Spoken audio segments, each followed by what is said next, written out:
our fault, that there were too many of us, that the Earth needed to cleanse itself.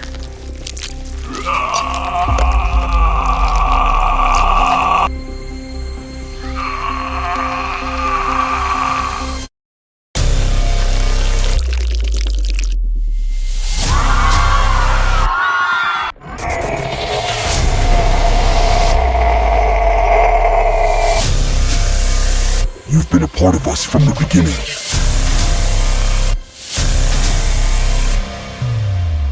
The first drop landed on a rooftop in downtown Baton Rouge, burning a perfect hole straight through the tar paper, plywood, and insulation before sizzling into the concrete floor below. Then another, and another. Within seconds, the rain came down in sheets, 1 billion gallons of hyper-corrosive acid, loosed from the sky with surgical precision. No warning, no broadcasts, no desperate messages from the government trying to justify the atrocity. Just the sudden, unrelenting hiss of the world being dissolved, devoured by a decision made in a boardroom far from the carnage. The air boiled as the streets flooded with liquefied metal, the scent of burning flesh and industrial fumes mixing into a stench so vile it clawed its way into the lungs. Power lines snapped, their cables twisting like severed tendons. Cars melted into grotesque, amorphous husks, their passengers fusing into the upholstery before their screams could even leave their throats. The lucky ones died instantly. Kirk Matthews was not one of the lucky ones. He had been underground, deep beneath Parish Hall, in a government-built bunker designed for hurricanes and nuclear threats. The walls were thick, the air stale with the sweat of 50 survivors crammed into a space meant for half that. The emergency lights flickered, casting jagged shadows as the muffled sounds of destruction rumbled above them like a living thing. Kirk's pulse thundered in his skull. He tried not to think about his sister, Evie, who had been at work when the emergency doors slammed shut. Tried not to picture her caught in the deluge, her skin bubbling away like boiling wax. The bunker shook violently. Someone screamed. "Is it an earthquake?" a man rasped, his voice barely cutting through the roaring symphony of destruction above them. No one answered. Then the noises began to change. The relentless patter of acid rain against the surface started to fade, replaced by something else. A wet, organic slithering, a sound that did not belong. For a moment, no one breathed. Then something thumped against the bunker door.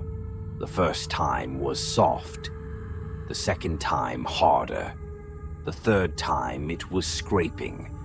The metal screeched as something dragged itself down the length of the entrance, as if feeling for a way inside.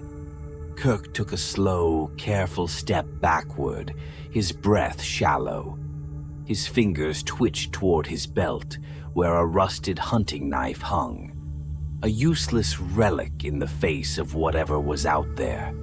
A sound came from the other side of the door, a wet gurgling, almost human. Almost. Then it stopped. Silence. A minute passed. Then 2. And then, just like that, the rain was gone. No one moved at first. It was as if they all collectively understood that something was waiting. Something had been born in the acid's wake. Then a voice, raspy, unsure. "We need to see what's left." Kirk exhaled slowly, nodding. He wasn't sure who had spoken. It didn't matter. What mattered was what waited for them on the surface. The bunker doors groaned as they were unsealed, metal hydraulics hissing like a wounded animal. The stale air of the shelter mixed with the outside world in an unnatural way, a sharp, sour rot that clung to the back of the throat. The first thing Kirk saw was the color. The sky had gone an impossible shade of ochre, swirling with ribbons of black mist that moved too deliberately to be natural. The landscape was a monstrous hybrid of what had been and what now was. Melting skyscrapers fused with something organic, pulsing as if breathing. The street outside was no longer concrete. It twitched beneath their feet. Then Kirk saw the man. At least he had been a man once. He was standing in the middle of the street, his body still smoking, skin translucent, and stretched too thin over a shape that should not have been human. His fingers were too long, curling inward like talons made of wet cartilage. His torso twitched involuntarily, his ribcage shifting beneath his skin like something crawled inside him. Then he turned, and his jaw unhinged. It didn't drop downward. It split vertically, peeling apart like the seam of a ripe fruit, revealing a glistening, multi-tongued maw that writhed and pulsed. He let out a sound, somewhere between a scream and a chittering gurgle, as something inside him pushed against the walls of his flesh, distorting him, stretching him, preparing to burst free. Kirk stepped back, his entire body locked in paralyzed horror.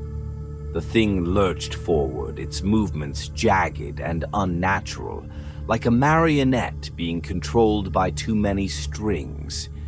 Then another figure appeared, and another. From the alleyways, from the wreckage, from the fleshy remnants of the world that had been, they emerged, survivors who had become something else. Their eyes were glossy pits. Their mouths trembled open, exposing rows of wet, wriggling appendages. And they were looking at them.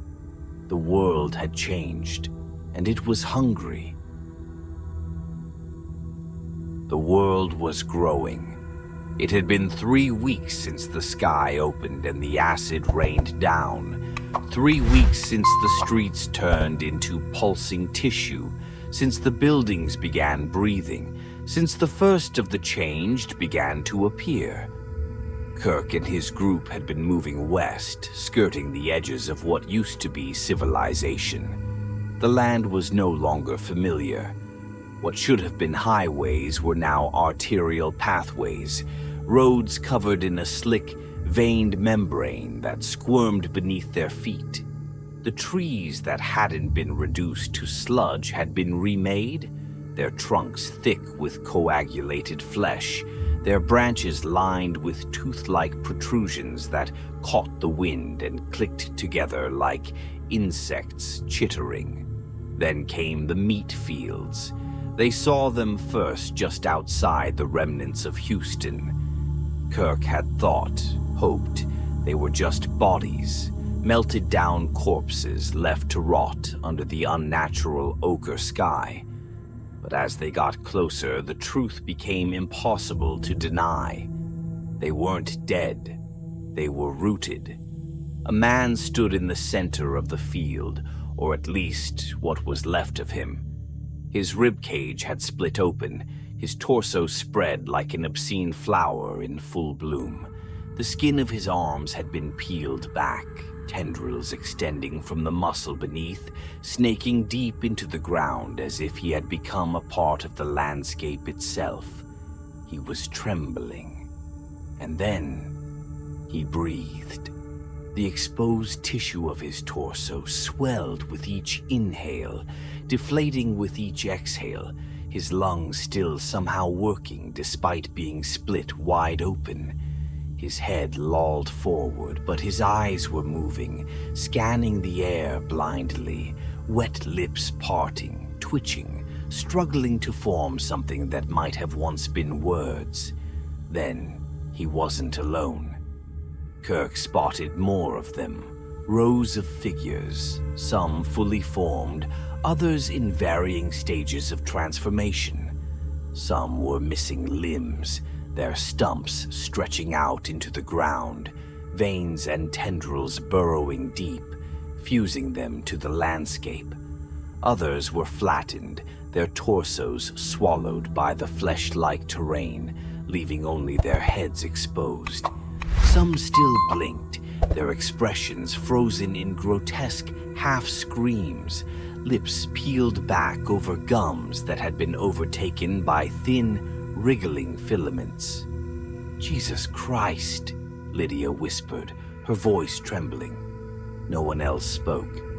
A low, wet gurgle carried through the air. Kirk turned toward the sound and saw something shifting. One of the rooted figures, what had once been a woman, was moving. Her arms were trapped inside her own body, her shoulders melted into the fleshy trunk that had once been her spine. But her head lifted, her mouth trembling as something forced itself up her throat. She coughed, and something spilled from her lips, a thick, mucus-covered mass pulsing with tiny, blind tendrils. It hit the ground with a wet slap and immediately began burrowing into the meat beneath them, disappearing into the landscape like an infant returning to the womb. "Oh, fuck this," Jace whispered. Then the air shifted. It wasn't the wind. The wind didn't move like that, not in pulses, not in slow, deliberate shudders that seemed to push against the skin, pressing into the muscles beneath. Something huge was nearby. Kirk didn't see it at first. He felt it. A massive shadow loomed beyond the rotting tree line, something too wide, too tall, too fluid in shape to be anything human. It didn't walk. It shifted, its form rearranging in ways that hurt the eyes, its mass expanding and retracting as it absorbed the landscape around it. Then Kirk saw the faces, dozens of them, stretched across its body, their expressions frozen in agonized screams, their mouths silently moving, eyes darting wildly as if they were still aware. Some were recognizable, people they had seen in the early days after the fall. Survivors who had simply disappeared overnight. They hadn't disappeared. They had been taken. The thing in the trees was not just one creature. It was many, and it was watching them. Lydia took a slow, shuddering step backward, but the ground beneath her foot let out a wet squelch, and suddenly, all the heads turned toward them at once. The meat field screamed. The sound was not human. It was not animal. It was a deep, gurgling wail that rippled across the entire landscape, rolling through the twitching, shifting bodies, setting off a chain reaction of movement. Some of the rooted figures began to rise, their tendrils retracting too fast, peeling themselves free of the ground, leaving behind deep, glistening holes in the pulsing terrain. The mass in the tree line lurched forward, its bulk undulating, rearranging, pulling the faces back into its depths as new ones surfaced. And then it moved, not toward them, around them, cutting them off. Kirk didn't have time to shout. He just grabbed Lydia by the arm and ran, the others right behind him as the meat field groaned and shuddered, as the fused corpses let out gurgling moans, as the land itself pulsed in anticipation. They weren't being chased, they were being herded, and the meat field was hungry. The earth was breathing. Kirk felt it under his boots, a slow, deliberate inhalation, the ground shifting in tiny pulses like the rise and fall of a vast, sleeping chest. It had started after they escaped the meat fields, after they had fled deeper into the wastelands of the New Mexico border. There were only 6 of them left now. Jace had been taken first, caught by something that unfolded from the trees, a mass of slick, glistening limbs that had peeled him apart like wet paper. Saul had collapsed 3 days later when the things inside him had finished growing. They had barely recognized his body by the time it was done. His torso ruptured from the inside, something long and rooted taking his place. Now it was just Kirk, Lydia, Evan, and 3 others whose names barely mattered anymore. They had stopped using them when it became clear that survival was just a temporary state. The land was changing again. The sky was still that sick ochre hue, but now the clouds had shape, and the shape was watching them. The wind wasn't just moving, it was whispering, a sound that sometimes slithered into Kirk's ear like wet flesh sliding against metal. Then the ground split open beneath them. It didn't crack or rupture like normal earth. It peeled. The desert floor rolled back in slow, methodical layers, revealing something pulsing beneath. At first, it looked like raw, exposed muscle, glistening in the light of a sun that wasn't quite a sun anymore. But then it opened, a gap in the earth stretching for miles. Not a canyon, not a crevasse, a maw. Its interior was lined with fleshy ridges, coiling and twitching like the insides of a vast, breathing throat.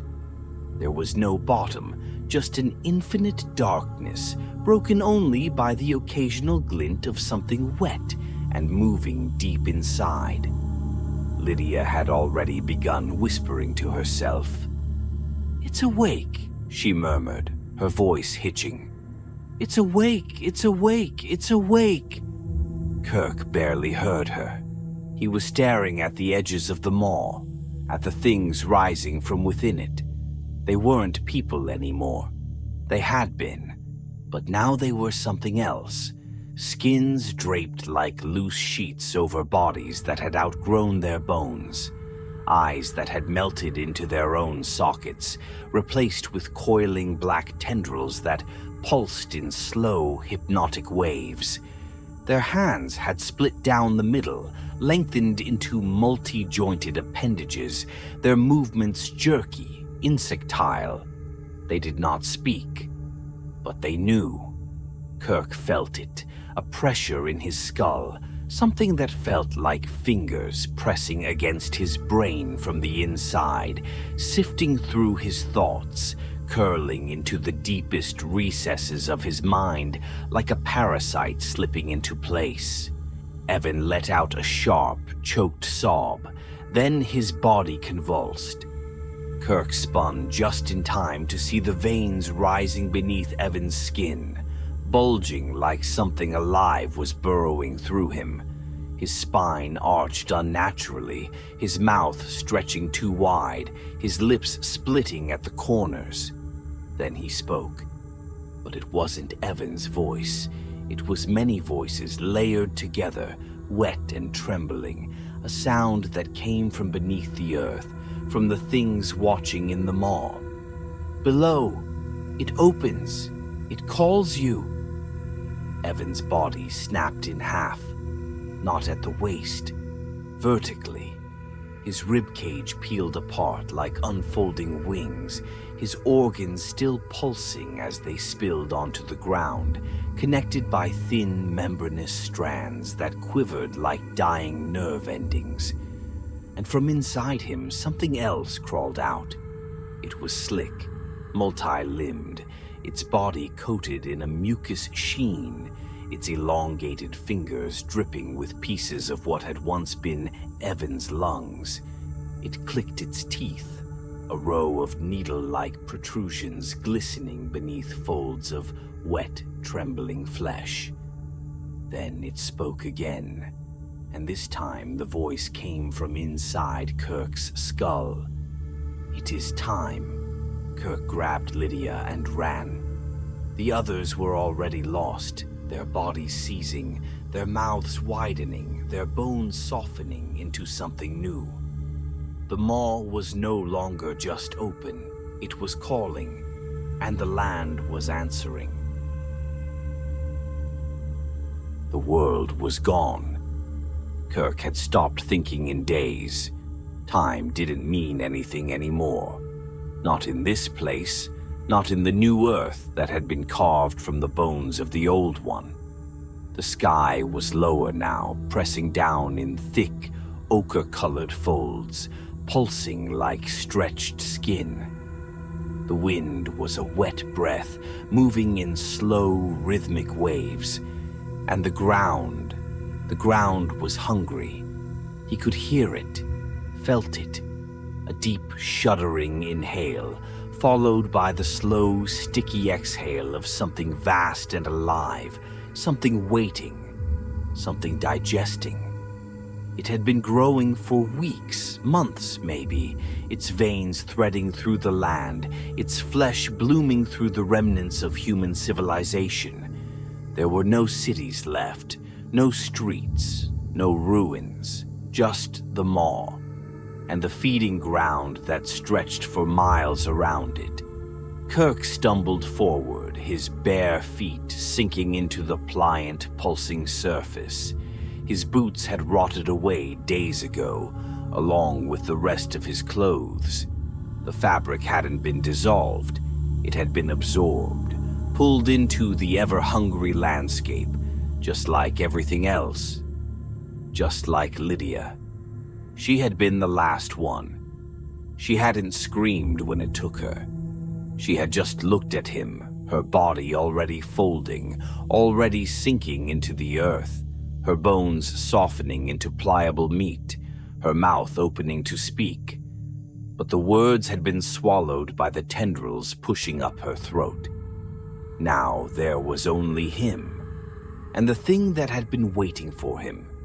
The maw was ahead, wide and yawning, its fleshy ridges glistening, opening just a little wider, as if sensing his approach. He stopped at the edge, looked down.